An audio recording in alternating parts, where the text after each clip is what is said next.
Hello, and welcome to the Innerfire podcast. We are glad you're with us today. We are down in Cleveland, Tennessee, and have Joel Rogers here with us. He is the Director of Youth Services for the Salvation Army here in Cleveland. He's also the founder of Inman Coffee, where we are sitting now. That is a part of the Salvation Army ministry here. Absolutely. And so we're going to just dive in with him and talk about how he came to be here at the Salvation Army, what this coffee shop is all about. So glad you joined us today and hope you enjoyed the conversation. Joel, welcome to the podcast. Thanks for having me. I'm excited to be here. We really appreciate you taking the time out of your off day to come in and have a chat with us. For something meaningful like this, absolutely. Well, great. Let's just start at the beginning. Sure. When you were growing up, what was your spiritual journey like? Were you raised in church, or did you come to Christ later? What did that look like? So I grew up in the mountains in North Carolina by two incredibly faithful parents. They were the we're at church every Sunday, no matter what kind of parents. Right. So my parents were heavily involved. Dad was a Sunday school superintendent and was on the council, and my mom is an evangelist and Sunday school teacher and all the things. And every time the doors were open, we were there. So we even got signed up to do the church cleaning list back. If you know that. I understand. Yeah, I polished many a pew. We got recruited for that a lot. But so I grew up with a really great family, really faithful family, but struggled for a while to find faith myself. So I stumbled into an addiction to pornography pretty early, and in a culture that just didn't talk about it. And for me, I quickly realized, hey, I can't be alone in struggling. And I found pretty quickly when I started to talk about it, started to share hey, this is what I'm dealing with, this is what I'm struggling with, and there were lots of others. And so pretty early on, I saw a call kind of emerge out of that to talk about what nobody was talking about and to push those boundaries. So a lot of my story started with coming to grips with, okay, what do I do with this addiction that I do not want and I don't think God wants me to have, and a faith that doesn't talk about it. And so started having uncomfortable conversations, and clearly now I don't care about the comfort level on that one anymore. Right. But had some uncomfortable conversations with some leaders that really stretched and challenged both me and the leaders, and saw even a leader who'd been a leader in my life for years come out and say, hey, I've struggled with that for the last 20 years and thought I was alone. And just a powerful time that erupted when I was about 15, 16 as God gripped my heart for the first time and then led me down a path of recovery. It took about 4 or 5 years of just constant conversations and accountability and people who support me, and still to this day I have those things, right? But that challenged me early to think outside of the box with what ministry looks like. I never was good at playing by the rules, so to speak. And so early on, I sensed that call to ministry, but God clearly told me it's not what you are thinking. Right. And ministry is not a cookie cutter type of thing. No. We envision that, if you're a minister or if you're in ministry, then you are a pastor or an evangelist, a particular thing. There's only those 4 choices, right? You're either a pastor or a youth pastor working towards pastor, right? An evangelist, a missionary, or a music minister, right? So in the culture I grew up in, if you felt called to ministry, that's your option. That's your options, right? And so none of those fit. Well, and I just want to stop right there for just a second, because in part of what we see is that is the mindset of the church in general, right? That's what ministry looks like. Right. And somehow along the way, we forgot that it's actually everybody's responsibility to do ministry. Yes, we're in whatever context you're in. Right. Yeah. So that's great, and I think we hopefully can break down some of those walls and get people realizing, it's not just the pastor that's responsible for ministry or whoever's in leadership at the church. Right. I'm responsible for ministry. Yeah. That is my role. That's what God's called me to do. Absolutely. As a person of the church. Yeah. The church is not those 4 walls. Absolutely not. The church is us. And even to shift our thinking to that, lead pastor is not the main minister in your church. That's right. They're the equipper for the ministers. Exactly. They're the ones you go to. That's a fueling station, right? Yep. The gas station doesn't come with you. You carry the fuel in your car. That's what gets you places. So yeah, it's about what we do when we leave the walls. Right. Yeah. We're singing off the same sheet of I love music it. here. I love it. So I don't want to sidetrack us, but since you brought up the pornography addiction, you know, I think we've come a ways in that. Yeah, absolutely. But we've still got a long way to go. Yeah. Because I still feel like there's a major obstacle for bringing that addiction kind of out of the darkness into the light, so that people have support in dealing with it. Maybe since you have been there, can you just give somebody some advice who may be struggling with this and they are scared to bring it out or scared to ask for help? Yeah, so there's actually a great deal of anonymous support networks now, which they didn't exist 20 years ago, right? But I know X3 Church, X3 Watch is a program they used to have. It's Triple X Church, but it's a group, a community of people who say we're people of faith, we're struggling with this addiction, and you can actually connect with people anonymously now to have a network to even just like message or chat with and say, hey, I'm struggling. They have an accountability software that I support with our youth programs here called Covenant Eyes, and for a small monthly fee, Covenant Eyes will send out accountability updates from your device use to anyone that you list. So you can have accountability partners who get hey, there was something questionable looked at tonight, that can then call you the next day. And that, for me, that's been incredible for my students now. So on the flip side of that, being able to be an accountability partner for someone and to give students the power to, hey, when you mess up, it can alert somebody who's also been there, who can then call you and just be like, hey, is everything good right now? What's going on? Because the root is, it's not pornography, the root is other stuff going on, and lust and pornography captures those moments of distraction and jumps in. And so there's, in almost every one of those situations, there's some other trigger. And so it's getting to okay, what happened that made you feel like you needed to go down this path tonight? And so having an accountability partner who can call you right then, who can jump in right then, is huge. It's huge. And again, one of the things that I love emphasizing with my students is don't give up faith and beat yourself to death when you do have an issue with anything where you slip up, because that's counterintuitive to you. Right? Like when you fall, you got to get back up. You have to get back up. If you fall and you don't get back up, that's where the defeat is. Exactly. You gotta fall. I mean, you gotta fall, get back up, and continue on. If you fall 1,000 times, but get back up 1,001, victory. Exactly. Right. And so if you fall once and stay in that pit, you've lost already. You know, and the enemy's won already. And so, you know, whenever you have issues, whenever you have those issues, just keep getting back. It definitely would be the encouragement that I have. Right. And part of doing ministry is when we're helping people is to realize that they're going to fall again. They're going to make mistakes. Yeah. We can't desert them when they fall. Right. We can't give up on them. That is our call. Is in those moments to be the Samaritan on the road, right? That says, all right, we have our issues, whatever, but I overcome all of those to help you up in this moment. Right. Yeah, absolutely. I find that we as a church, in general, have a very difficult time when people fall into some kind of a sin like that. We have trouble separating their sin and us helping them to come out of the sin. Right. We just tend to want to separate ourselves from them because we're afraid if we join ourselves to them that we're somehow condoning. Right. Well, we're condoning. Oh, yeah, right. There's a fear of coming off as condoning something. And so we disassociate. Yeah. But when we disassociate, we lose the influence to bring them out of whatever that sin might happen. Absolutely. And what influence they could have on us in a positive way, too. Yeah. The lessons we could learn from their struggle. Right. And, I think that one of the biggest mistakes in ministry is when we think we've arrived. There is no arrival until we get to heaven. That's the arrival. Right. So until then, we're all learning and growing together. Right. That's top down, right? Yeah. There's no one who is on some kind of pedestal who's achieved some higher level of holiness. We're all in this together, right? Until we cross that finish line, we're running the same race. Right. So that we have to see it as, all right, when one falls down, we're picking them up, and vice versa. Right. That when we fall down, we can turn to others to help us up. Right. Yeah.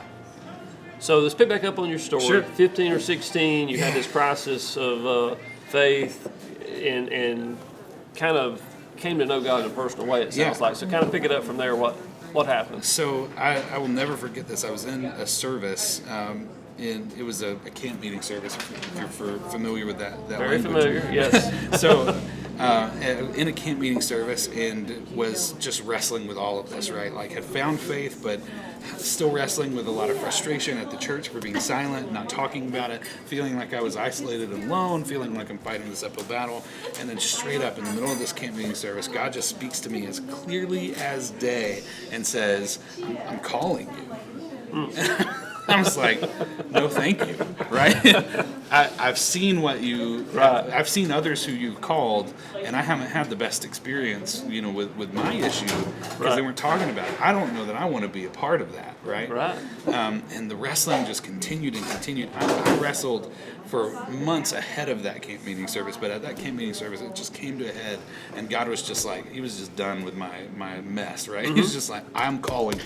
Right, he made it very almost audibly clear. Right, I mean, like this is for you. I'm not talking about anybody else. I'm not calling you to anything else that you've seen. I'm calling you. Right. And I need you to listen. Right. And man, I did not want to listen, but when you're confronted in that kind of way, you just have to have that moment where you're like, all right, okay, right, whatever this is, I'm listening. Right, yeah. I'm listening, and it became very, very clear, very, very quickly that he was calling me to ministry that was out of the box, and that's what he just kept speaking, but with no direction on what that was. Right. And man, at 16, 17, when you're hearing God call you, but he's not giving you clear direction, I was just frustrated, right? I was just like, well, come on, like what? I'm getting to the end of my high school, career. Is it pastoral ministries? Is it missionary? Is it, all the which four are the, things? Which are the four boxes do I need to be headed into? Right. And he just kept saying it's going to be different. Right. Well, that's great. But what is it? Right.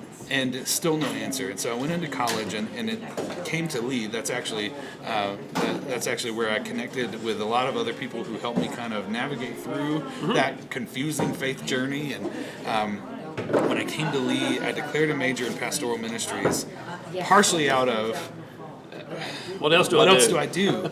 And then as I continued, just in praying about it, just felt like that was where I was supposed to be, but not for that. And so I'm like, I'm in a major that I feel like God's called me to, but not to do the thing that the major's for. Right. So I'm like, God, what in the world are you doing? And so I went through college, and that first year, God really started just opening up some unique doors. And so back home in North Carolina, where we're from, we've been frustrated for a long time growing up. Like, there's nothing to do unless you're doing lots of things you shouldn't be doing. Right. Yeah, there's things to do, but none of them are good things. None of them are good things. And so we decided, the youth group I was a part of back then, we decided, like, we want to do whatever we can do to change that. And so when I became a freshman in college, I was still very connected at home. And the kind of call that came out of that was, all right, I don't know what I'm doing with my life, but love you. I don't know what I'm doing with my life, but I know what I'm doing with today.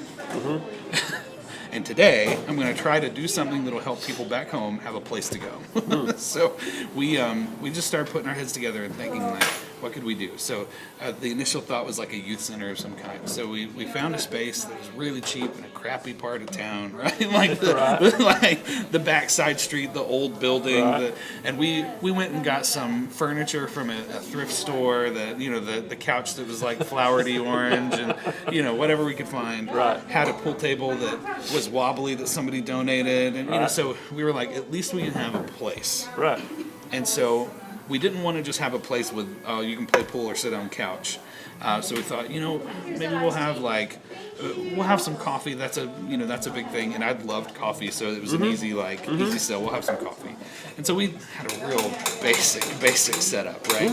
But we started. You start with what you got. Start with what you got. And so we ran that while I was still here at Lee, and some of our folks from back home, I just helped them get it set up and would go home on weekends and just help with that. And so that's kind of the foundation. Even that wasn't, this is what I'm called to do. This is what I'm called to do today. Right. Like, I don't know what I'm called to do, Right. but today it's do something to help kids back home. And so, well, I think that hinders a lot of people. Yeah. They want to know, what am I called to do 5 years from now, and they want to be on that course, right? Right. We tend to have these you want to have the think whole we can't roadmap. do anything if we don't know what's 5 Right. years, 10 years out. Right. When we really just need to do something today. Today. Right, and then With tomorrow who you have. take that. You're right, exactly. And so that became kind of the mantra. And I have to tell you, I still don't know what I'm called to do with my whole life. I don't. Well, you're still living in that today. I'm still living it, Let's right. do today what I'm called to do today. Exactly. And I don't want to change that. You know, I would hate to know, oh, here's the roadmap of everything that you're called to do. Here's the here's the goal. Once you achieve that, you're done. Right. No, it's what am I called to do today? Right. And the things that have come, the surprises that have been around every bend, living in that moment with God are terrifying. Right?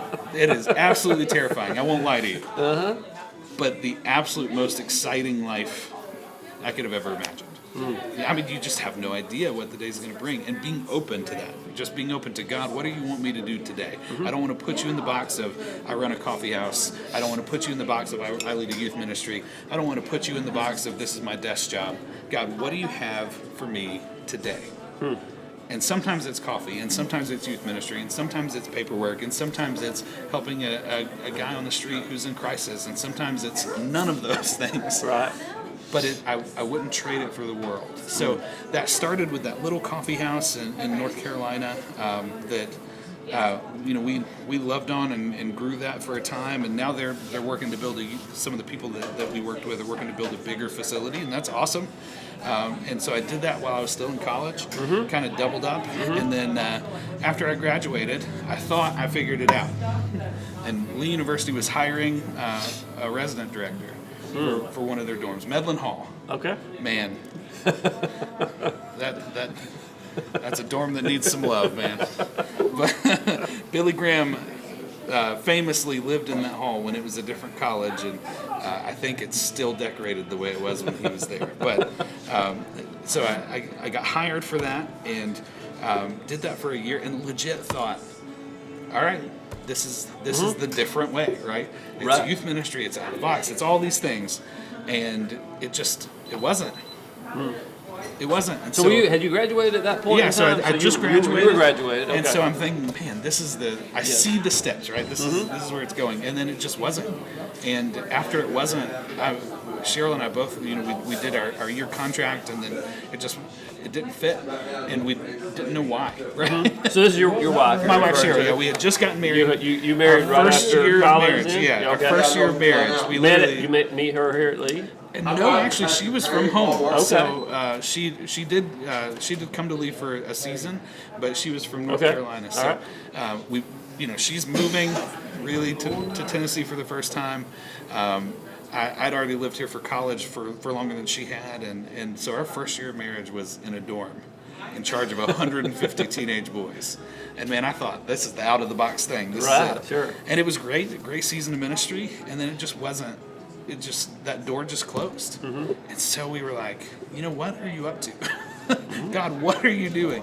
And we free floated for about 3 months.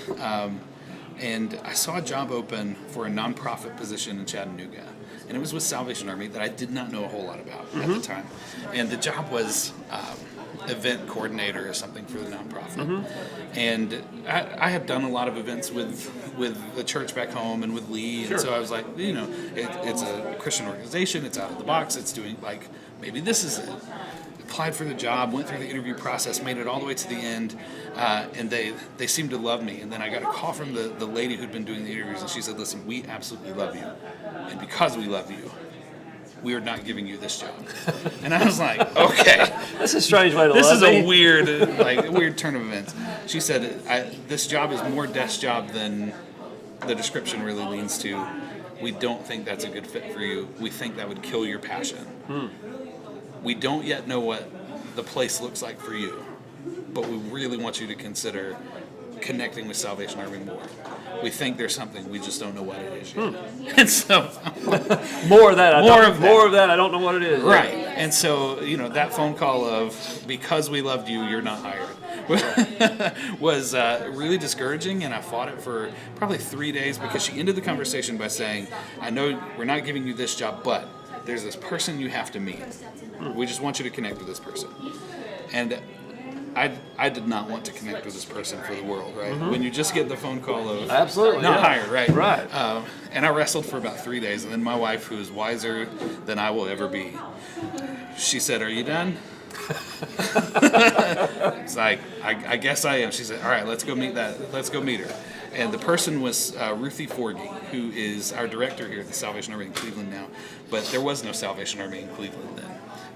She was tasked with starting the Salvation Army in Cleveland. And they had no office. They had she was operating out of a different church that had given her a little space. And so we went to that church to meet her in the office space she was using. And 2.5 hours later, we left her office having cast vision and felt for the first time alive in a place that just felt like it was the click. Right. And so still didn't know how that was going to look. Sure. Right. Just a really encouraging meeting with somebody, and that was it.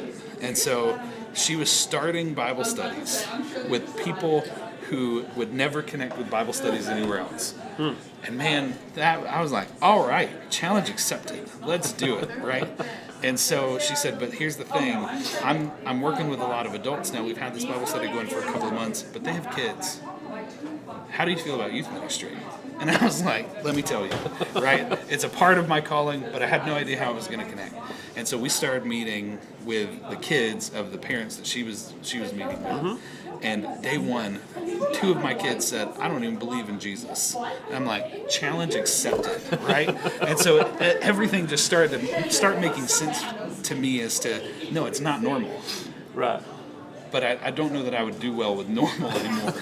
And so You're not an inside the lines kind of guy. Right. And so when I just met some of the students and I just fell in love with them on day one, I'm like, man, the fact that they could be that kind of honest on day one. Oh yeah. Right.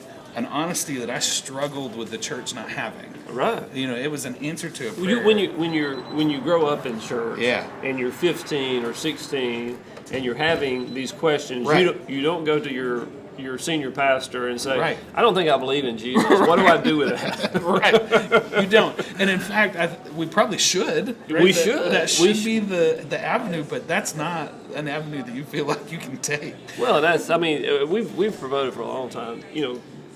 More open communication. Yeah. Right? I mean, it starts in families. Yeah. I say, I pastored a church for a while. Yeah. And one of the things that troubled me was we didn't have spiritual conversations. Right. We talked about everything but God. Right. At church. Right. And so we were trying to okay, how do we get families Right. to have spiritual conversations so that people then feel free to have those conversations Right. outside the home and even at And church. have that honesty. Yes. Right. And not feel like church is the time that we put up this facade. Which we all know it is. Right. Right. To trot around and impress people. Right. When in reality, we're all dealing with something. Right. And how much healing could happen if we just came to church honest. Well, what we're really called to as church members Right. is to support one another in those struggles, Yes. not to shame one another Right. because of those struggles. But we don't even know those struggles because Right. we don't have the conversations, and we certainly don't have those open and honest conversations because we do have our facades up. Right. And so in that moment, I just see this small band of kids that were so open and honest, that had no pretension, that honestly, most of them had been raised around church at most, but not in it. And so I'm like, okay, God, all right. I see something forming, but I'm scared at this point to say, I know where you're taking me because I have no idea. Right, you've learned that lesson. Right, I learned that lesson. And so, that started kind of on the ministry side, but that was just, it wasn't the full-time role. It was just, we were helping out with that every week. And then Christmas came, and Salvation Army at Christmas is a horse of a different color, man. The fundraising efforts for Salvation Army at Christmas are huge and essential. I think everybody knows the bell ringers. Absolutely. That's when you say Salvation That's what Army, they that know. is the first thing that comes to mind. Right, and that fundraising effort is huge. But one of the big things that it fundraises is a program called Angel Tree. And Angel Tree provides full Christmases for kids who would never be able to have Christmas that year. So their parents are just at a place where, listen, I don't have it, I lost work, whatever the case may be. Sure. And that first year, the person who'd been helping to organize Angel Tree had to quit. And so Ruthie came to me and said, hey, I know you have your regular job right now, whatever, but what about this, right? And so, and there was a point that day, that same day that she was going to be talking to me about that, the day before, I was working at a phone company in town, just to have employment, and a customer had thrown a phone at me. And so when I talked to her, that was a sign from God. Exactly. When I talked to her the next morning, I was like, "You do not even know. Like, I will call and quit today." And so she offered me. It was just seasonal, but she offered me like, "Hey, would you organize this gift program, right, for hundreds of kids in Cleveland? And it's seasonal, but you'd get paid for it." And man, before she even, I was like, yes. And so I started with Angel Tree and met just incredible families and incredible kids and just a community that's so generous. And Angel Tree ended, and the paycheck ended, and then God said something that was maybe the most frustrating thing that I've ever heard him say, and it was, wait. If that's not the most frustrating thing we hear God say, right? Oh yeah. Sure. He said, wait. And I said, how long? And he said, wait. And so I waited. And a month of no work turned into 2 and then 3 and 6. And every time I would try and like go out and apply somewhere, God was like, what are you doing? I told you to wait. And we just kept praying and trusting. And there were several times during that 6-month period where God was just teaching us to trust. We had bills that were coming up, and there would be there was a senior man that was part of our program that did not know any of the details. Came to me one night and said, God told me to do something weird, and he said you'd understand. And then he said, I hope you do. And he handed me a check, and right before that small group, that Bible study time, Cheryl and I had looked at all of our bills, and with rent, with all the things, it came up to a very specific total, and that we just didn't have. And so we were like, all right, God, you keep telling us to trust. And if anything we've learned from the last several months, it's that you're faithful. So, God, we trust you with this. That night, he showed up with a check to the penny for the total bills that we had. Wow. And when I tell you that this grown man wept, right, and he had no idea. So he hands me this check, and then I'm just like losing it. And he had no idea what was going on. Wow. But God's faithfulness, trusting him in that moment. And that check, in fact, that moment, not only, that was one of many. We had people who would just pause and like drop food off at our house, didn't even know we needed it, just like, hey, I had just passing by, had some extra food, had some and extra, thought of you. Right, yeah. And just like all of those little moments, and just again, God just keeps speaking, just trust. Right. And within a month from that was kind of the culminating of lots of little moments. Right. And within a month, we got a call from the Salvation Army's headquarters that said, hey, we got a grant to create a position in Cleveland to help start the Cleveland Salvation Army along with Ruthie. And even Ruthie wasn't, it was just, it just came. Right. And so, all right, God, here we go, right? Right. And so Ruthie and I began tag teaming the work here, and she'd done a lot of groundwork ahead of time, and then I got to come in and help with youth programs, and we had a director in Chattanooga that kind of oversaw what was going on here, who said yes to lots of amazing things. And where we'd been frustrated with the church so much of my growing up because of their silence and they're not engaging. We watched as the church through the Salvation Army began to show up in a huge way for the very kids that were me. Right. Now, and when you say the church through the Salvation Army, you mean the Salvation Army as a church? Yes, the Salvation Army is a church. Yes. And for those unfamiliar, it's an evangelical church, part of the Protestant tree, if you will, the evangelical branch, and then the holiness branch on that. Salvation Army was a holiness movement that started 157 years ago in London, England, about the same time as some of the holiness movements were starting here in the U.S. So very much a counterpart to some of our movements that we're familiar with here in the U.S. Okay. And so, this incredible opportunity opened up to start from the ground up, but build church for those who would never go to church. Right. And so the director in Chattanooga he was just so welcoming to every idea that we brought, and said yes to this crazy idea that we pitched to him of, hey, Cleveland, where we're at, is a college town. We've got 2 high schools within 1.5 miles of each other, and we've got a whole bunch of kids who have no place to plug in a healthy way, who are not able to do good in their lives because they're so stuck in the muck of today. Right. What if we could be a part of changing that? And so that's where the idea of the coffee shop came from. Yeah. Based on that little rickety version in North Carolina, Right. We said, what if we could do this full scale? Right. What if we could do a full service shop? And it's not about coffee. Coffee's our means because it's what we were familiar with, and it's what we felt like in a college town would apply. But it's a means to a bigger end. Yeah, so your website says changing lives never tasted so good. Yeah. So is that what you mean by that? Yeah, that when people come and they buy coffee here, that we have a product we're really proud of. We have a product that's award winning, which I think is that's another side tangent in itself. That the church sometimes struggles when we do things just to do the ministry component. And don't necessarily do them with excellence. Well, I can tell you, the coffee is excellent. So thank you. I'm enjoying it right now. And so, even things like if we're going to do something like a coffee house, we can't just do it. We can't just throw stuff together. If we have the means to do it well, we need to do it well, because if we're attaching the name of Jesus to it, it should be done in excellence. And so the Salvation Army was 100% on board with that. Right? And so seeing them kind of rally around that idea. And so since day one, the coffee we've served has been direct trade, meaning that we deal directly with farms. We pay the farmers directly, so there's no middlemen making money. And we're paying the people who actually grow it in the third world countries that it's grown in up to 10 times more than what they were getting paid before. So why is that important to you? I mean, I know that's on your website as well. Talk about why that's important to you.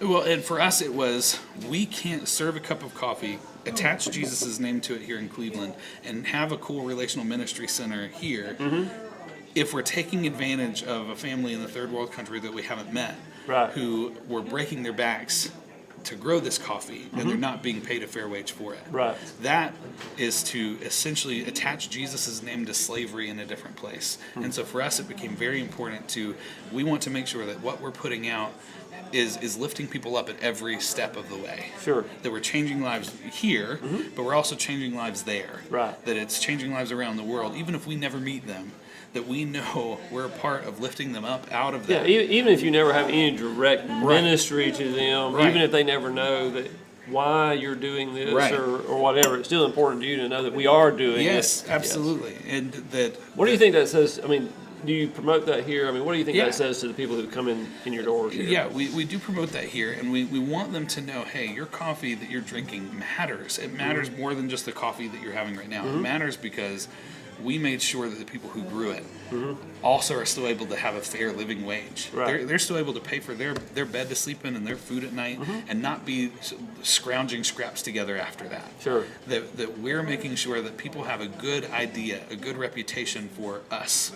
That even in a third world country, they're like, oh, no, we like selling coffee to them. Right. And that when they learn that we're a ministry too, that then they'll associate Jesus in the same way. Right. Oh, Jesus is a part of that group that actually pays us what we're worth. Right. We're selling our coffee to Jesus almost. Right, exactly. And so, and even in the Salvation Army, that is a huge concept. Salvation Armies that work around the world, and we work with a lot of folks in poverty around the globe. Sure. And so we just couldn't stomach the unknown of what if the young family in Colombia that grew our coffee is going to bed hungry tonight because we paid a cheaper wage. Sure.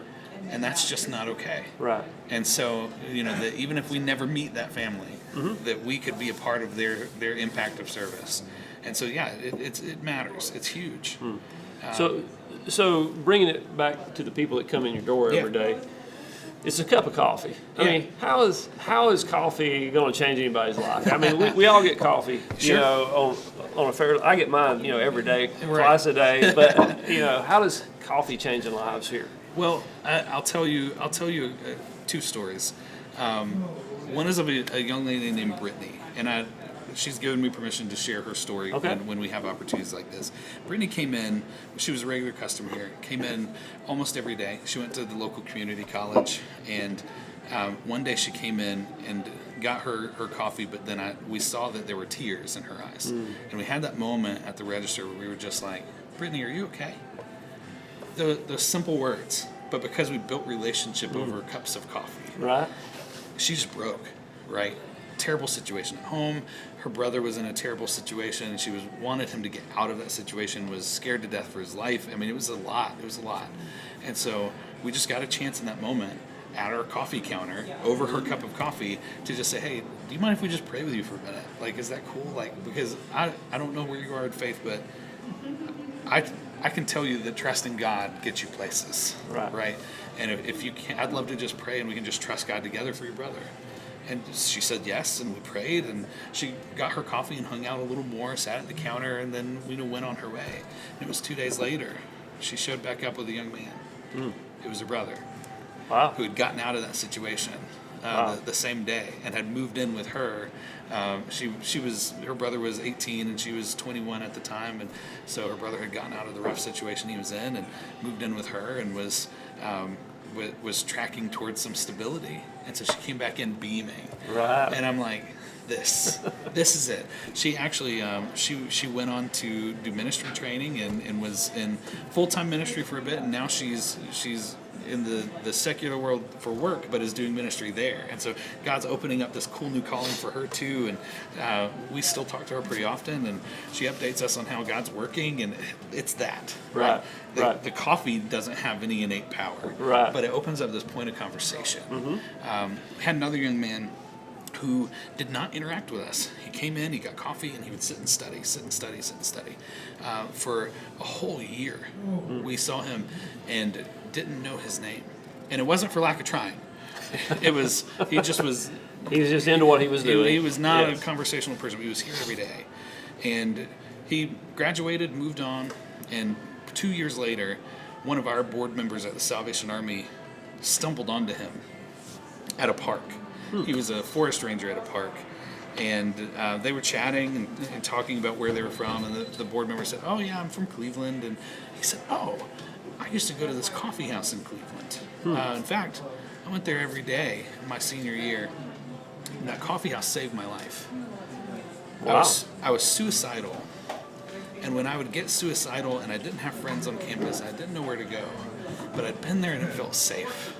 Wow. And so I would go there and I would sit and study, and most of the time I was fighting off tears and pretending to study. And I didn't want to talk to people. They probably don't even know my name because I never talked to them. But that space saved my life. Wow. And so how can coffee save a life, right? Yeah. Like, it's not even about the coffee, it's about just having that place where he'd been once and felt safe here. He didn't even know why at the time, but eventually his coming and just being around us, he knew that we were a ministry center for whatever intents and purposes. It never led to a prayer time for him, but it saved him. Right? It's a powerful story. Yeah. We don't. I'm a believer that a lot of times, when we are doing ministry work, when we're just being faithful to what God's called us to do, then things happen around us that we will never know until we get to heaven one day. Right. That we even had an impact or an influence. I mean, that is a case in point. I mean, you can't put a dollar value on that story because it encourages you so much just to keep doing what you're doing. I mean, I got chills going up down my spine. And my favorite part about that story is there's not a person attached to it. It's not that he had an interaction with me or with one of the baristas or any of that. It's that we were just faithful to set up the place that God told us to set up and to show up every day that He told us to show up. And I had no idea. I saw him every day, and he was just the studying kid who wouldn't talk to anybody, but had no idea what God was doing. Wow! But God's faithful. You being faithful to what God calls you to do doesn't require you to know. And if I've learned anything, it's that, right? I don't get to know the end plan. I don't. At this point, I've stopped asking, right? Because I know what the answer is going to be, right? Just trust me. Right. Just trust me for today. So, you run a coffee shop here. Yeah. There's some amazing stories around coffee. Do you think other people could do it with other products, or is there something special about coffee because of the conversation around coffee and those kind of things? I mean, there is a level of something special around coffee just because it is very conversational, but lots of things are conversational. And so we get a chance to kind of share thinking outside of the box ministry models a lot within Salvation Army and try to encourage other Salvation Army units to do that. And one of the big takeaways that I try to always share is coffee is our thing. Right. It doesn't have to be yours.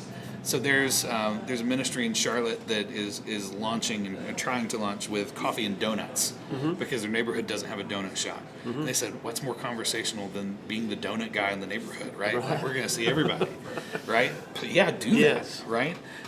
There's others that are wanting to do like study rooms, and they don't necessarily have the same facilities to do, but they're like, but we're right next to a college, and we have all these classroom spaces. Why can't we just open up and like offer like study nights and be open all night long and let kids come and study here? Yeah, do that. Right? That if there's anything that I hate seeing a church or ministry that has a large, beautiful facility that they only are opening a couple nights a week. If all of our focus is on Sundays and Wednesdays, we've missed it. Right. The Sundays and Wednesdays are a key element, but they are slivers of what ministry should look like. Well, I mean, those Sundays and Wednesdays are really about doing what you said earlier. It's about equipping the saints to be ministers. Yes. Right. We've gotten so focused as a church about doing church that we forgot that we come together as a church so that we then go out and do ministry. Yes. That's not, I mean, yeah, ministry can happen inside a church for sure, but that's not really the design of it, right? That's the way we treat it, unfortunately, but that's not really the design of it. Right. So one thing that you're talking a lot about is inviting the community in. Obviously here in the coffee shop, all walks of life come in and get coffee. Yeah.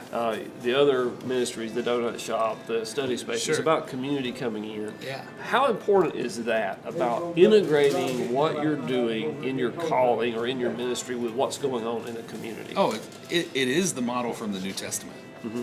Everything I see of New Testament church was that. It was people who are embedded and are pillars of their community opening their homes. Oh, we're not even talking about houses yet, right? Like, I'm just talking about opening a space. Like, we live in a society where we protect our privacy and we protect our private time and we protect our space. But that's not the call of the New Testament. It's to get messy and invite people in. Right. And that's uncomfortable, and we don't know how to necessarily process that, right? Like, we do not. I mean, let's talk about that for just a minute, because, when I hear that, and, I'm like anybody else, you initially think, well, that'd be dangerous. You know?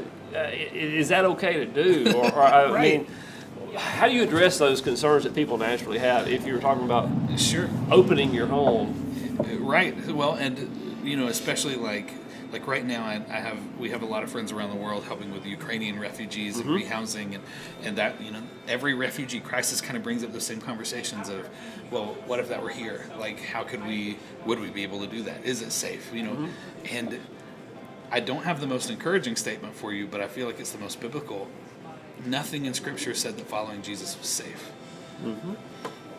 And if you feel God pressing on you to open your home, there's no clause saying you'll be protected completely from being wounded emotionally, mentally.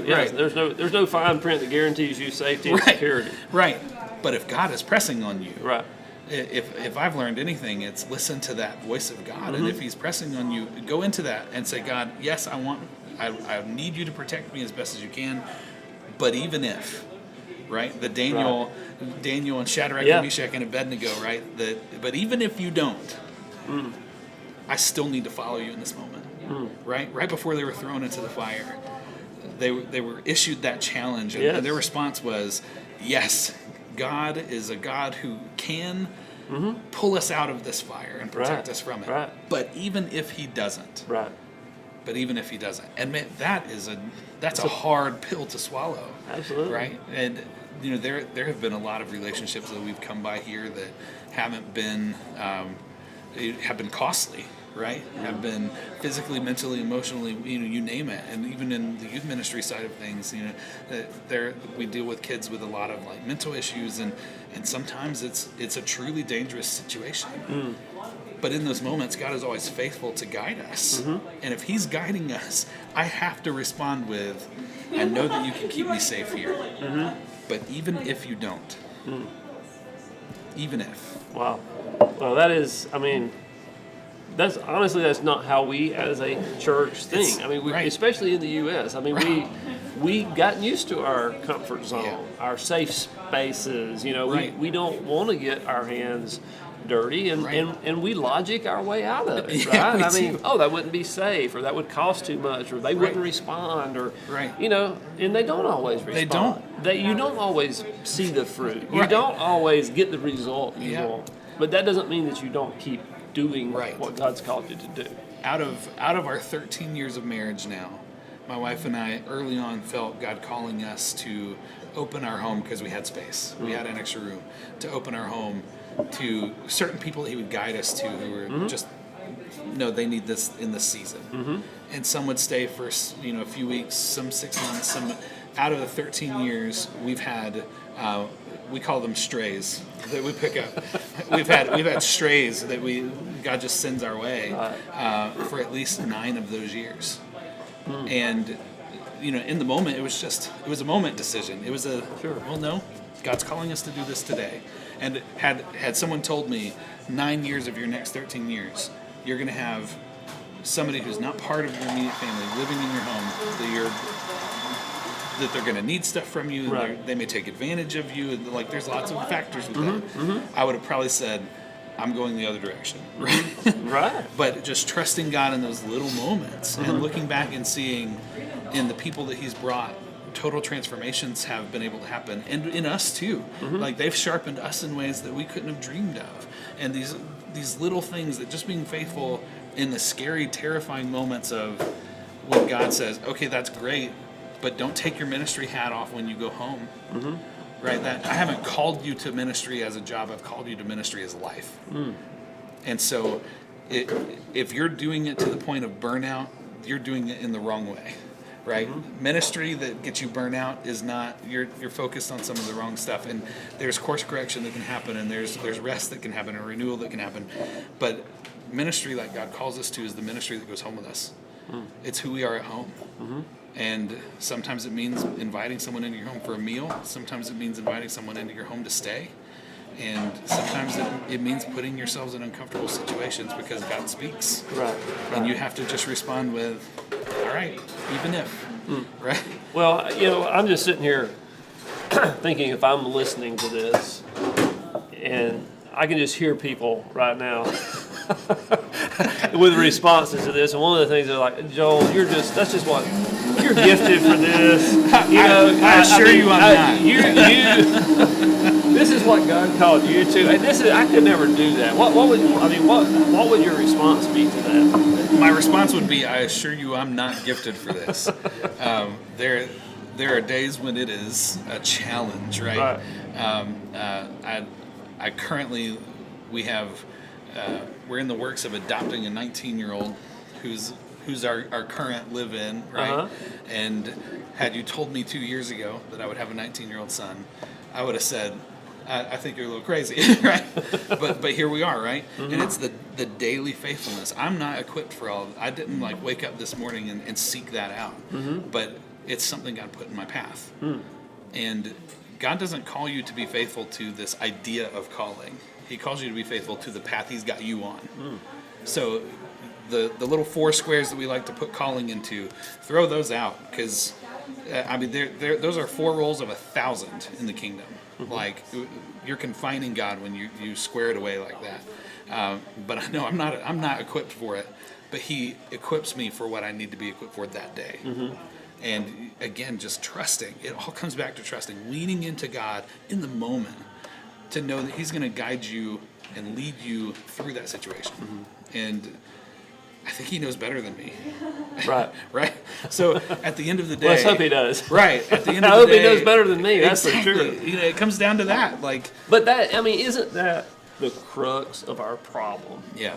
Because the reason we oftentimes don't act in faith is because deep down, somewhere in our soul, we think we probably do know best in this situation. Right. We don't trust God for the outcome. Right. We don't really believe that what He has told us in His Word is really the truth, because we see a different way over here that seems better to us in the moment. Yeah, absolutely. And I think like even in a pretty popular illustration that people like to latch onto is if you see someone with one of the signs on an intersection and saying that they're in need, and the immediate is, it's not safe to pick them up, and God's not saying pick them up unless He's saying it to you, right? Then you need to listen. But we've seen so many stories of people who get judged in their moment, right? Who are homeless or who are struggling or who are in addiction, and they're seen in one sliver of time. And if they don't act the way people want them to act in that moment, they get written off.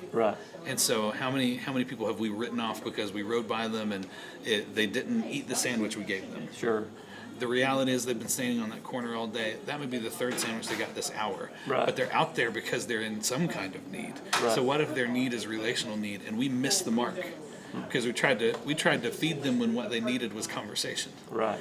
Or we tried to... We fit everybody in it. We see somebody and we immediately apply our filter to them of what that need would be. And then we get upset if we see them not use what we gave or what we did in that moment. And we don't have that right. If we are giving in response to a call of God on our lives, when we give in whatever way God lays on our heart, even if it's not used in the way you thought it should be used, you don't have the right to speak into that. You gave as to the Lord. And so we're still clinging to things that God called us to let go of. Our perceptions, our filters, and even if in that moment, that street sign moment, they go and use it to buy alcohol or beer, whatever. You felt pressed to give them money, or you felt pressed. You're not responsible for that end result. Because that may be just their lowest moment that leads them to bottom out and that leads them to somebody else who's the next person in line that's going to plant the right seed. You don't know that process. But what we've done is we assume that we're the one in control. And that takes God out of that driver's seat. And so, so what we really need to be doing is we really be asking God, what would you have me to do in this moment? In this moment, and be sensitive, because sometimes it's the craziest stuff, right? Like sometimes there was a situation with a former student had some mental issues, and he had gotten violent, and he had a weapon, and he showed up on our property, and I went out to try and just kind of talk him out, and diffuse him. And he wielding his weapon around and very unstable. And then God says, and clearly, God says, He needs you to go hug him. And I was like, I don't know that he I don't want to does. get in that space, And then I get a little closer and he gets more angry. And I've never been cussed out like that in my life. Every name under the book, every curse word you could imagine, just thrown at me, right? And even old stuff, like old hurt that pops out, right? The things that I struggled with in middle school about who I am and my perception. Like the enemy used that in that moment, gave him a sharp tongue to just attack. And God says, hug him. And I'm like, I don't think this is it. And then the third time, it was like he was yelling inside my head. God's like, hug him. And so I was like, even if, okay, God, I just got to trust you. And when I tell you, as I walked up to him, I just said, I love you. I love you. And I reached around. That weapon dropped. This kid melted. Just into a puddle of tears. And I'm like, okay, God, right? That was a moment where I was not, I don't know that I was ready for either end of that outcome. Right. But it just became when you listen to God, He will press where He needs you to press. And it's just being open and available to Him. And not shut Him off when it's inconvenient. Because it's always going to be inconvenient. There's never a situation that God calls you to that's just perfectly convenient. It's not. It's always outside of the comfort zone. Something different, something new. And that's He's teaching us to trust Him. And we don't want that lesson, but I'm telling you, there's no better way to live life, right? That student, he's still struggling in addiction. He's still on the streets. but I have a strong relationship with him. And every few months he'll circle back around, and we're able to just love on him again. And that wouldn't have happened if I'd met him with rejection in that moment. Right. God knew that. I didn't know Right. that. Sure. No, and you can't apply that situation. The next time it comes around, God might speak something different. Right. That Yeah. doesn't mean that's the solution that's not to always- every exactly. every situation you're confronted with like that. Right. No, it doesn't. And so you have to just be listening. Right. Which is terrifying because we just want God to give us rules that we can follow on our own, because then we're back in control. Give us a rule book. Give us Right. a rule book. But yeah, we can't cookie cutter it. Right. And we want that rule book, and it comes down to control. Why do we want the rule book? Why did the Israelites want the rule book? It's so they could have control and Right. still say they were serving God. Sure. Right? Oh, Absolutely. I'm following God's rules. right? Absolutely. And- I mean, checklists are just easier. they are. And because he's not called us to checklists, he's called us to relationship. Right. And relationship requires that we're daily investing in it, and that we're listening, and that we're being open in communication with him, and that's more than what we want, honestly. We want the show up on Sunday, get an encouragement, go out and live my week however I want to live my week. Show back my up on comfort Sunday. zone, yeah. Right. And we just move from one comfort zone to another. And God exists outside of those. And that's the challenge, because if he exists outside of the comfort zones and we're living in our comfort zones, we're not where he is. So what you're talking about, I know on the wall over here you've got some of your young people that have been through here. Yeah. I know a lot of young people come in here, you Yeah. work with them, you train them. Are these the things you're training them, or what are you Yeah. trying to teach them Sure. when they go out? What do you So- want them to take with them? We actually have an internship program here where we take high school kids who have been identified as struggling in some capacity. Sometimes it's struggling with school, sometimes it's struggling with family, and having leadership capabilities but not being plugged in anywhere. And so we have teachers and we have mentors and we have pastors who will recommend them here. And so we teach them job skills and life skills, which is what most of them think they're getting. Right, sure. And it's very marketable, right? Learning basic coffee house teaches you customer service, it teaches you food service, you learn all of the food service regulations, you learn health department rules, you learn how to interact with people, how to take money. I mean, it translates into retail, to office, whatever. But then we also teach them the essential principles of leadership from a biblical perspective, because it's terrifying. The biblical principles of leadership, Right. and it's not what we think. It's it's out of our comfort zones completely. What we see in Scripture as a godly leader. So give me an example of what you're talking about, or a few points on that. Yeah, sure. So when we look at David before he became king, and he is dealing with Saul and all the problems. Saul's the one who's called to be king, but he's not acting right. Right. And so there's this point in time where Saul is everything a leader shouldn't be. And David, who's not in a position of authority, is everything a leader should be. And so we see in that moment that Saul, one of the things we do is we go through the 21 Irrefutable Laws of Leadership by John Maxwell. But we look at all of them from biblical stories. So the very first law is the law of the lid. The law of the lid says that you are the cap for the setting you're in, right? Whether it's a church or a family unit, or you represent the lid.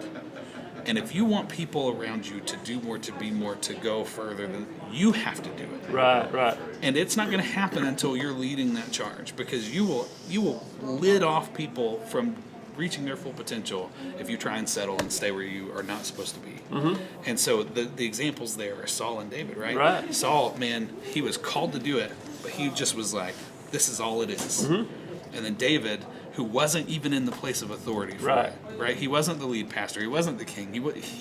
He's just there. But he's like, all right, it's not being done. And it's shifting our mindsets as people of God that he's called us to the type of leadership where we see the world as what's not being done for the kingdom that God's called me to do today. And that's uncomfortable. That is out of the box. And so we teach our students things like that.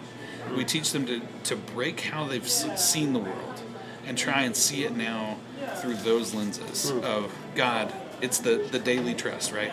It's God, what is the need you're calling me to be a part of meeting today? Not 12 years from now, today. And so we had a young lady who was part of our internship program and received that challenge. It was, what are you doing about it today? She was a runner, cross-country runner, And so she ran every day through downtown. One day she interacted with one of our members of our homeless community that was sitting on a bench while she was running. And it's at the place where she would take her break halfway through and would normally eat her muffin or her banana, whatever. And so she sat down on this bench and was just talking to this lady, and the lady, had conversation with her. She kept running. Next day, running again. Same lady, same bench, same clothes. And it clicks with this young lady. Oh, she's homeless. So she sat down again with her.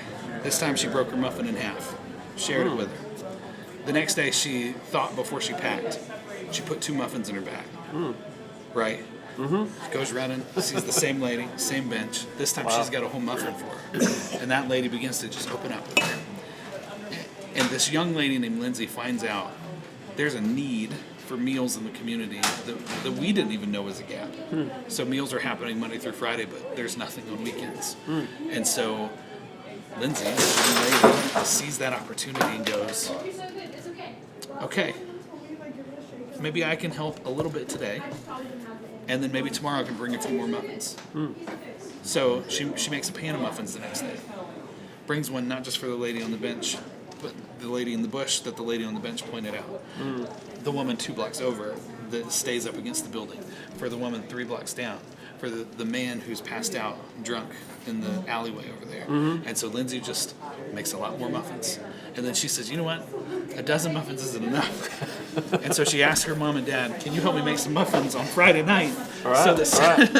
And it became a full-blown 501c3 that still today is the feeding program from the back room. That while we've been sitting here today, teams have been coming in, making food and handing it out to our community to fill a need we didn't know existed until one young lady was challenged with, look at the world differently, and answered that call. Wow. And it starts with splitting a muffin. It doesn't start with the 501c3. Right. we won't jump right to the end where we just need to be faithful today. Maybe it turns into a 501c3. Maybe it's just feeding 3 people a muffin for 2 weeks. Right. You don't know. You don't know. Be faithful in it today. Right. Absolutely.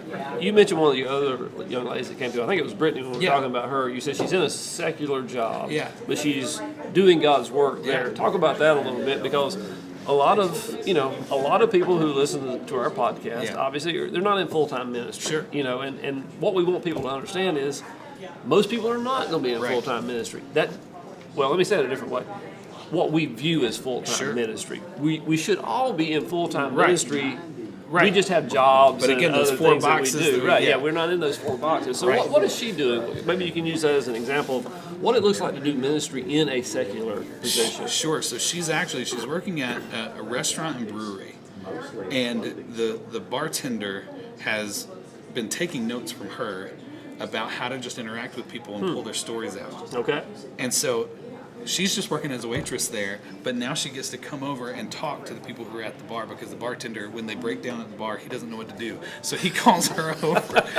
And so I got another crier over here. And so she's able to do ministry to people who are not coming into the church that day.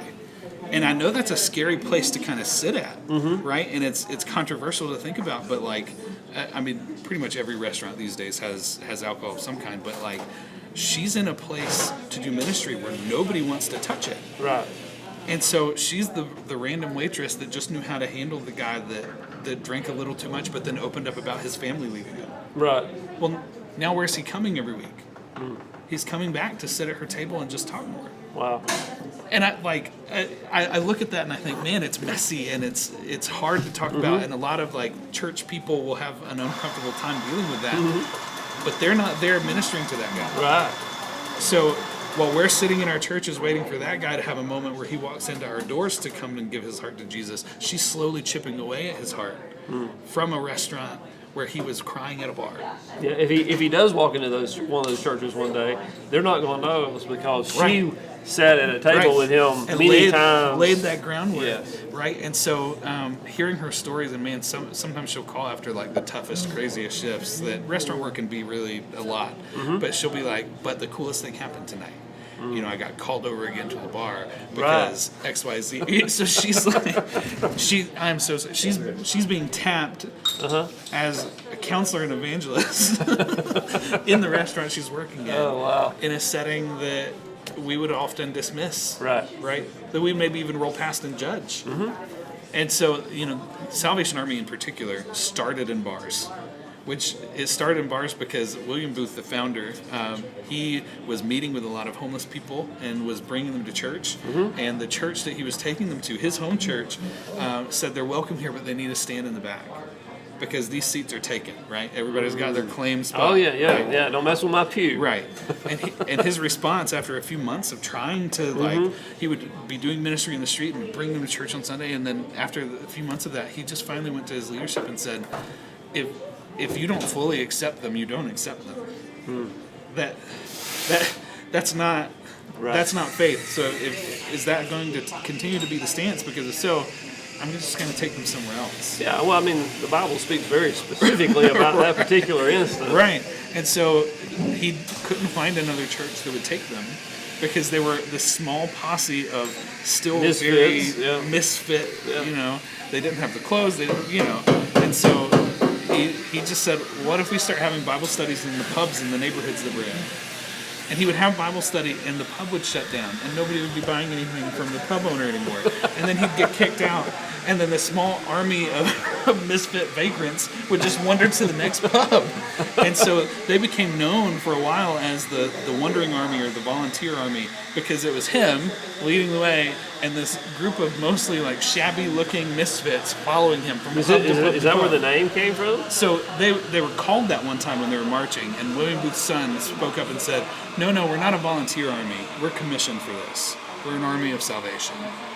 And so they were known as the Christian Mission at first, but then that name, because they just wandered around so much, kind of stuck, right? And so that's very much in our DNA, right? And the uncomfortable kind of challenges that brings. There's a ministry counterpart in Atlanta that works for Salvation Army who had a similar kind of journey into the Army, kind of stumbled into it by accident. But her kind of coming to grips with calling was when she met someone who worked at a strip club. And she met them at Angel Tree. And they just couldn't afford to pay all of their bills. And it was a strip club that was really a front for a lot of other things and just a mess. And so she said, yeah, a lot of the girls who work down there are in the same spot. So this lady, who my ministry counterpart in Atlanta, said, do you mind if I come down there? Showed up at her work with a basket and said, hey, where's your boss? And so went and talked to the boss and said, listen, I've got a basket of goodies for your girls. Do you mind if I just take it back to their dressing room? Started taking goodies back there. Realized they're bringing their kids to work because they didn't have anywhere else to go. She opens up a little daycare inside the strip club. Starts getting other lady volunteers to come in. And they come in before the shift and they said, listen, we don't have to agree with what you're doing, but these kids, we want to help you.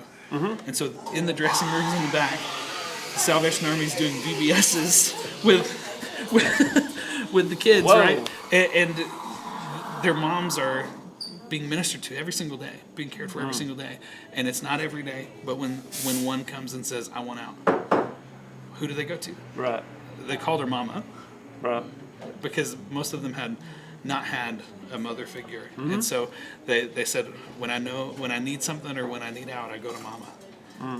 And man, if more church people had a reputation like that in the world, we would be a different place.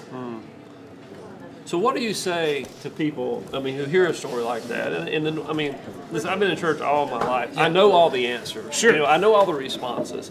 And so what you hear is, well, what you're doing is you're risking getting sucked into that lifestyle, right?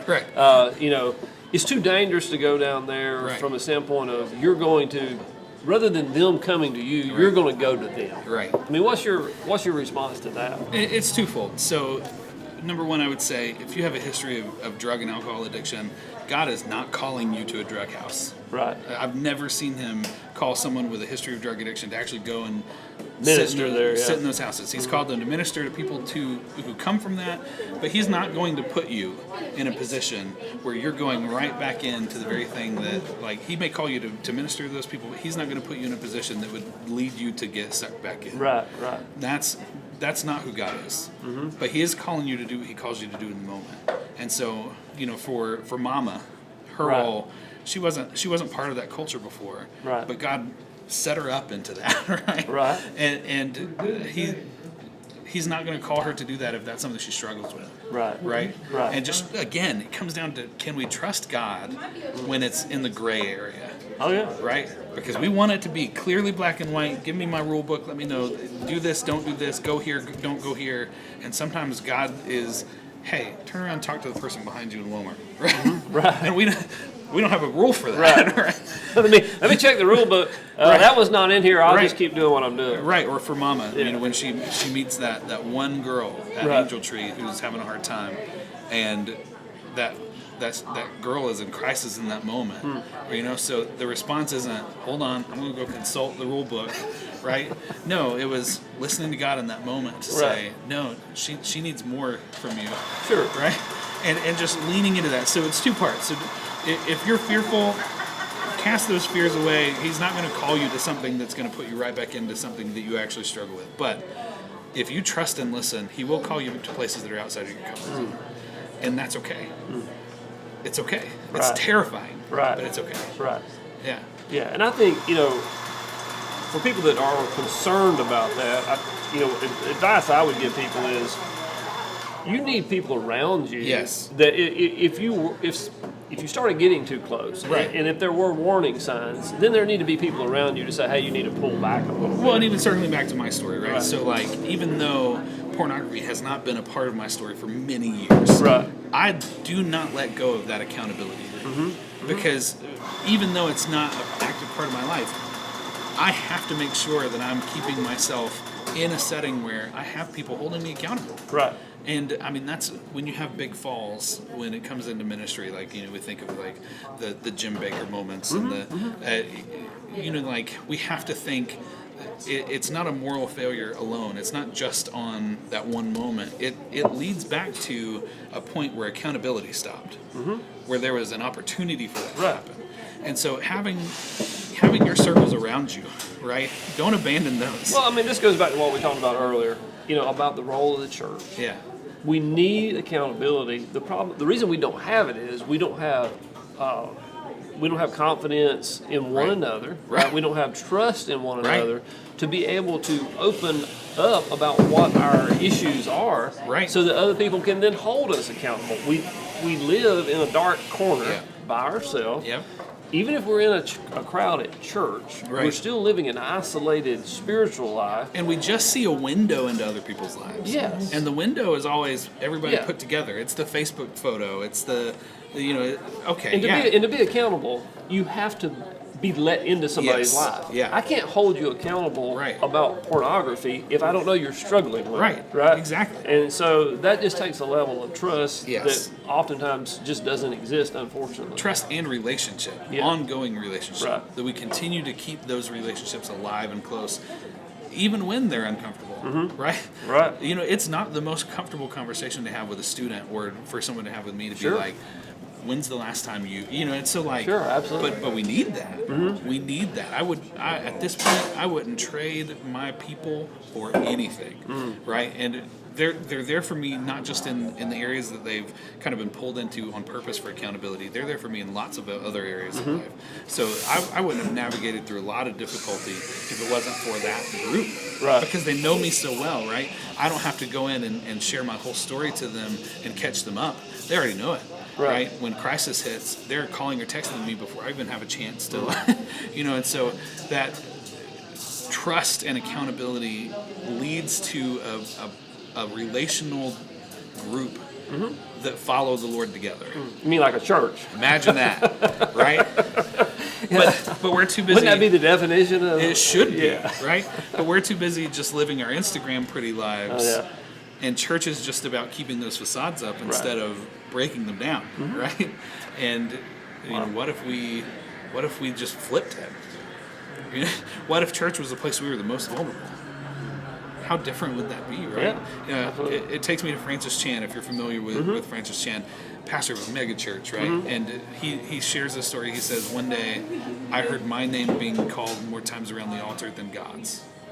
That I heard people talking about me being there more times than I heard people pray. And so he said that at that moment, he said God just was quick, like, no, Not get the way out. it's supposed to be. This ain't it. And so he got out. He actually moved to China, to a remote village for a little bit where they didn't know him. He ministered just in China in the underground church. Right. And God began to show him this new vision of, all right, I haven't stopped calling you to ministry. It's just, it got where it wasn't supposed to be. Sure. And so now he's moved back. He lives in the San Francisco area, and he leads a network of house churches that don't have a building, that don't have an overhead. It's New Testament, like in the most essential sense, which is scary and terrifying. And Sure. we like the comfort. So, not saying that there's something wrong with having a building or a space, but he got so called back to no, we have to shift our mindset, right? And so his church is a small group of people who he's let into all of those intimate moments in his life. And then when his house church, his network of people grew, they didn't just build on, they started new house churches.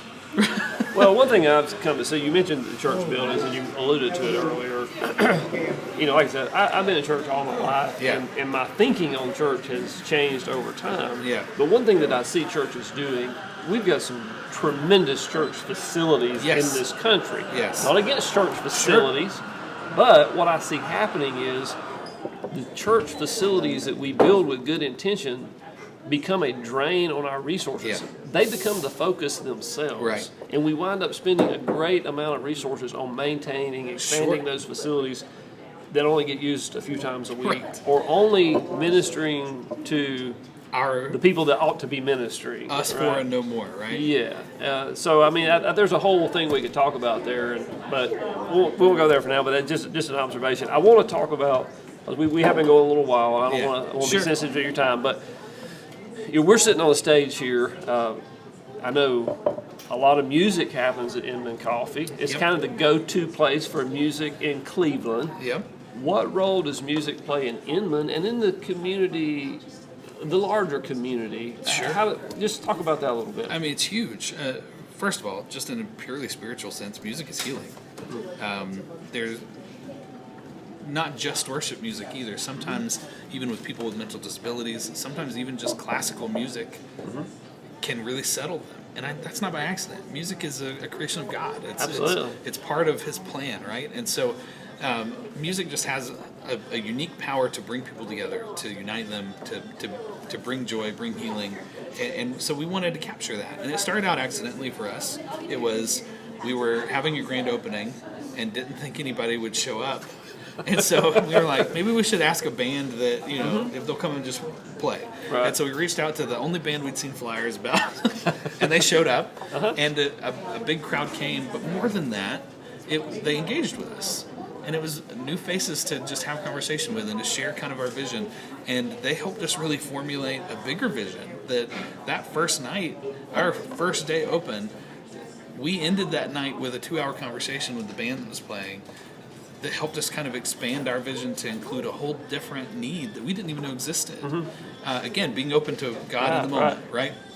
And that need was, there's a lot of young musicians, a lot of great musical talent in Cleveland. Part of it comes through Lee University, but part of it's here naturally too, that just don't have good outlets for expression or for really formulating what music and their call to music looks like, because it's just forced into, you sing in these groups and that's it, but if you're doing your own thing, there's no place for you to go.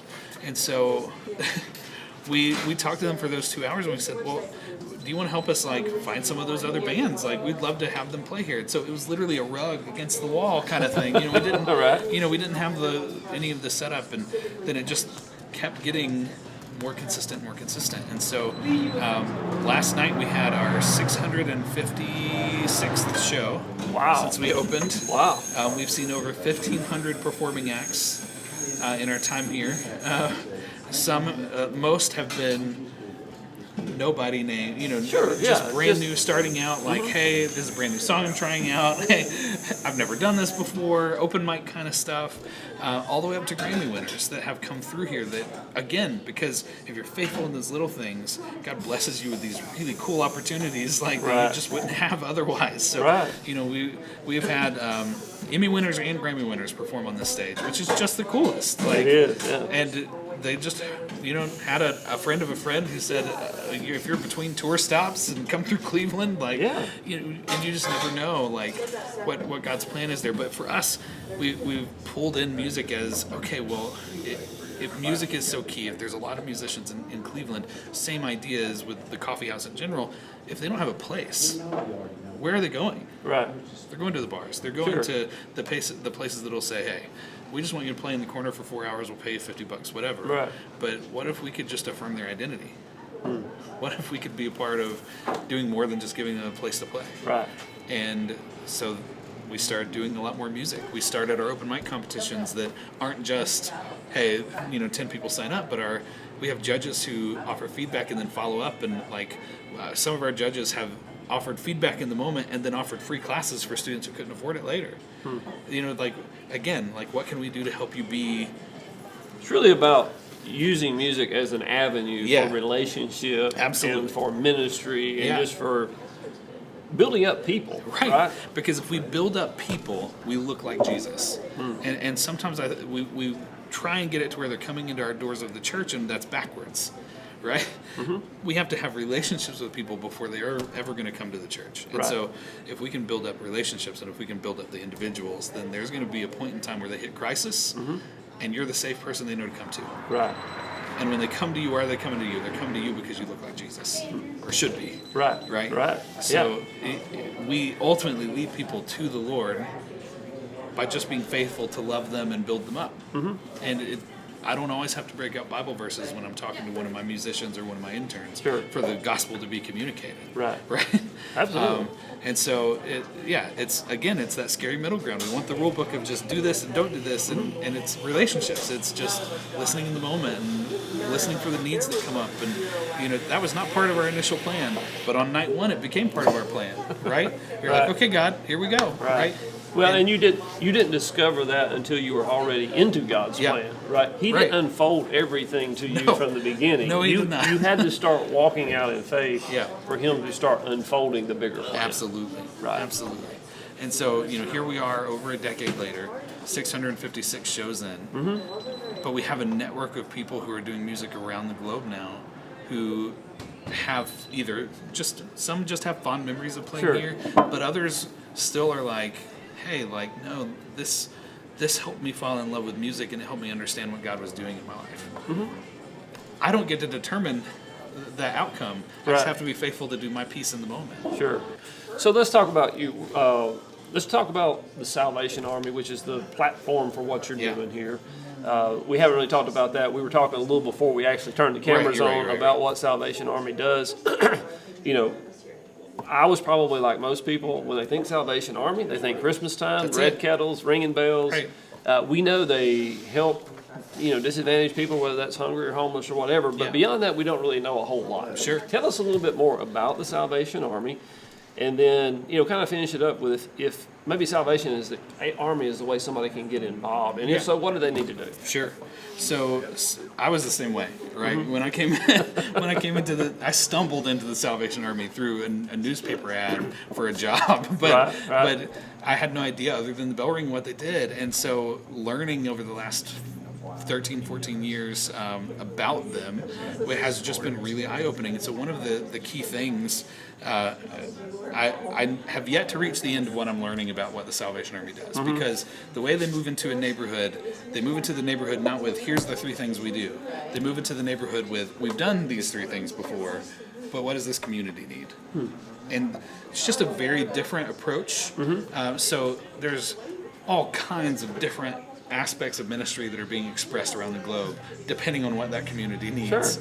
So Salvation Army is one of the largest disaster relief organizations in the world, quick to respond, and we're able to respond quicker than some others because we already have people there. So because we're already working around the globe, when in Haiti, when the earthquake happened in Haiti a few years back, we already had 56 Salvation Army churches on the island of Haiti. And so all we were having to do when funds were raised, we split it among the 56, sent it straight to them. Within an hour, they were able to use the funds that were sent, and we weren't getting caught in the same kind of logistical right problems nightmare of trying to get set up there. Right. You were already there. We were already there, and so that they were able to employ. We had again 50 something Salvation Army churches that, while their church was leveled, went out and were rebuilding homes, right? And so they were able to do that because the resources were immediately to them.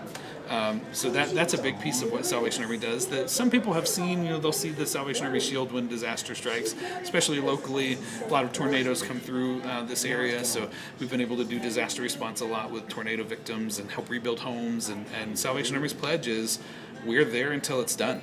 So when Hurricane Katrina hit in New Orleans, it wasn't a one and done. It was, we were there for something like 7.5 years with our disaster services, trying to just, what can we, until the last person that's come to us for help is rehomed or the last nail is built into their new house, whatever, we're there to the end.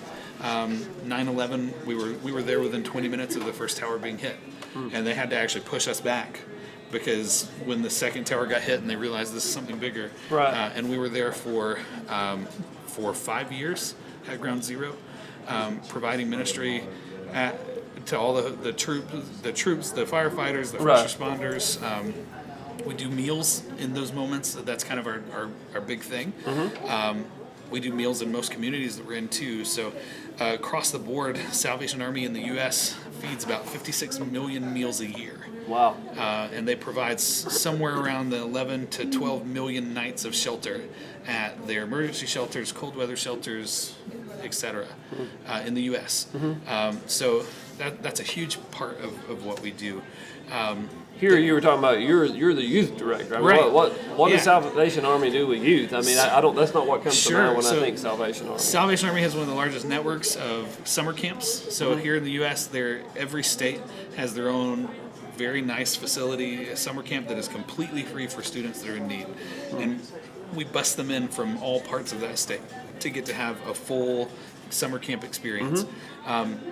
Salvation Army is also very involved in drug and alcohol recovery. We run the largest free residential drug and alcohol recovery in the world.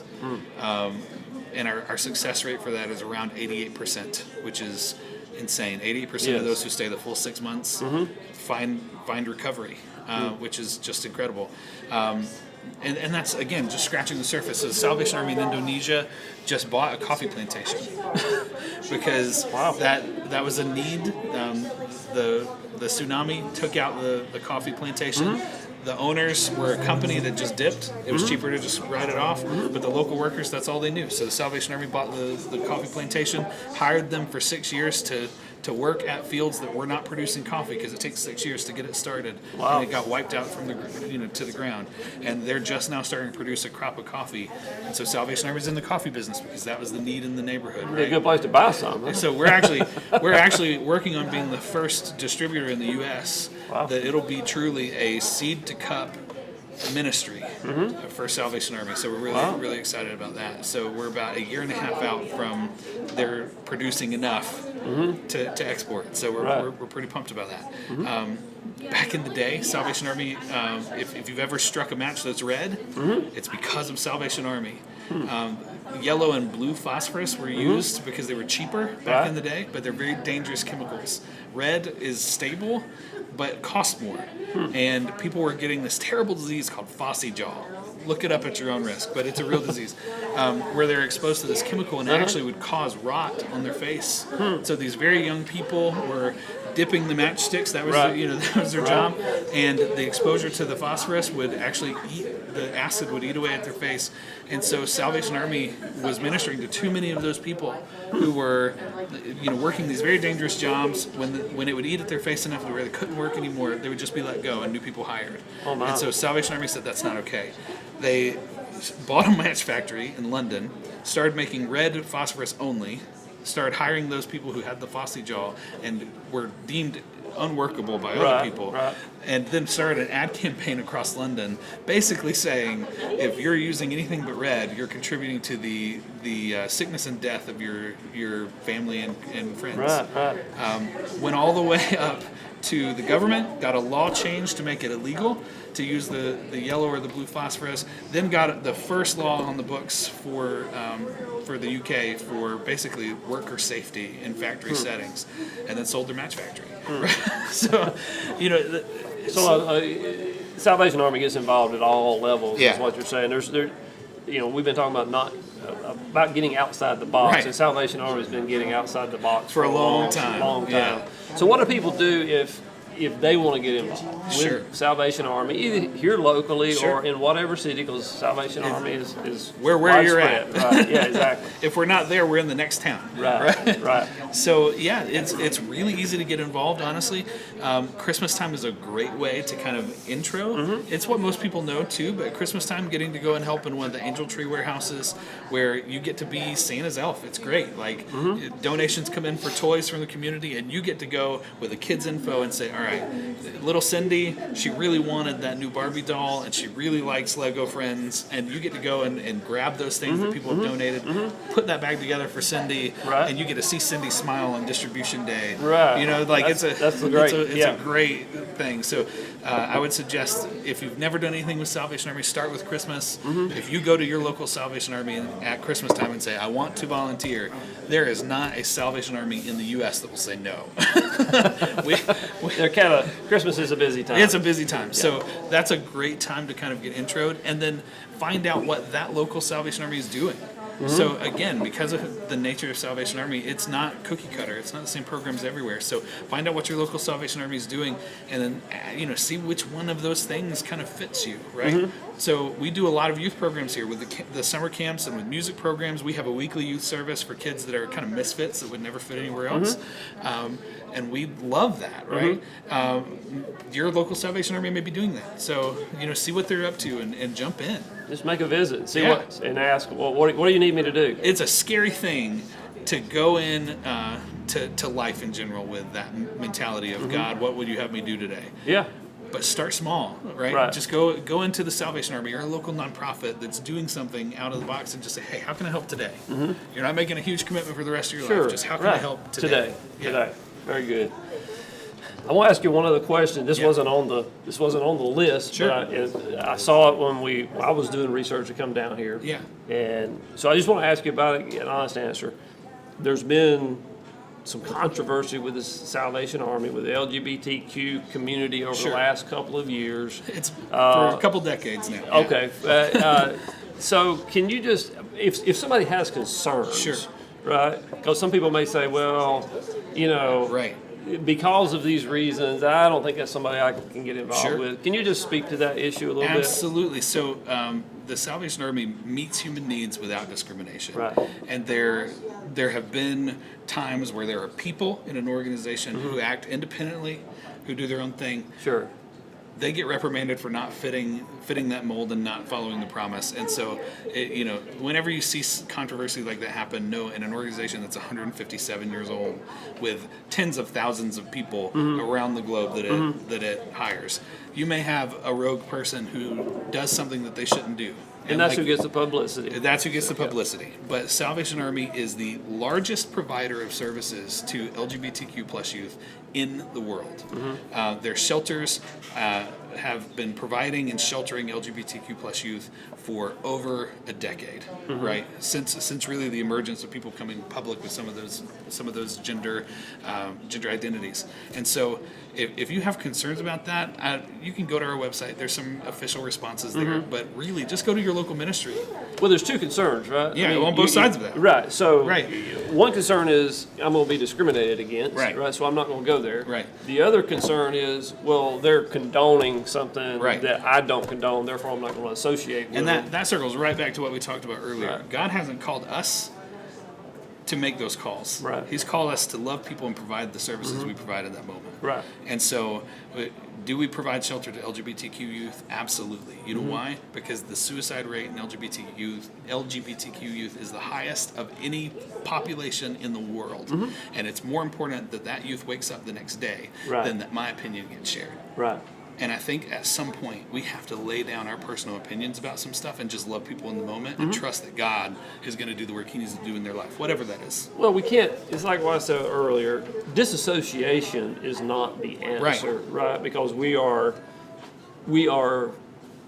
foregoing the opportunity to speak into those lives when the opportunity arises. And to your point earlier, maybe the point never arises. Right. But maybe it does. Right. And so that's kind of God's discretion. Sure. Right. But we're not to just not love those people. Right. Right. And I think that, Salvation Army can sometimes be the focus of some scrutiny on all angles because we're just out there, right? Sure. When you get out there and you're doing it, right, you may be the focus of some scrutiny too. But at the end of the day, you just do what God has called you to do, love the people He puts in front of you, and worry a little less about all the details of that. Yeah. If you're doing what God's called you to do, yeah, you may have people who look at you with criticism. I'd say you're going to. Yeah. And you're going to from both sides. Right. Absolutely. I mean, you're going to have non-believers that are criticizing you for being whatever, and then you're going to have the established church that is criticizing you for walking with sinners, eating with sinners. Right? I take people off every day, often just by existing, right? And so it's just like, at the end of the day, I'm here loving people that I'm loving, and I'm going to keep loving them like Christ has called me to love them. Sure. And I have to get over all the other stuff. Right. I have to just let both sides of that criticism roll off my back and keep doing what God's called me to do. Right. Yeah. Focus on Jesus. Yeah. Yeah. Well, very good. I appreciate you taking the time. It's been a very good conversation. Yeah. I know I've been challenged with some things that you said myself, just sitting here listening, and so I just really appreciate it. Appreciate the work you're doing here. Thank you. And just pray God continue to bless you in those efforts. And just anything maybe you want to close out with, we hadn't had a chance to talk about as we kind of wind up.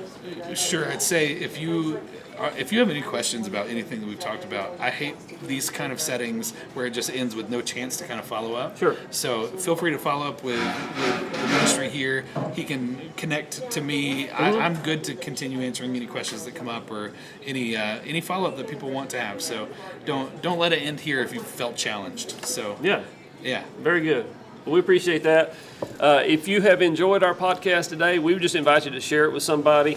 If it's been a help to you, maybe it'll be a help to them. And if you don't mind giving us a rating, click on that 5-star rating. That helps other people find us. And we just appreciate you tuning in. And we hope to see you next time here on the Innerfire podcast. God bless y'all.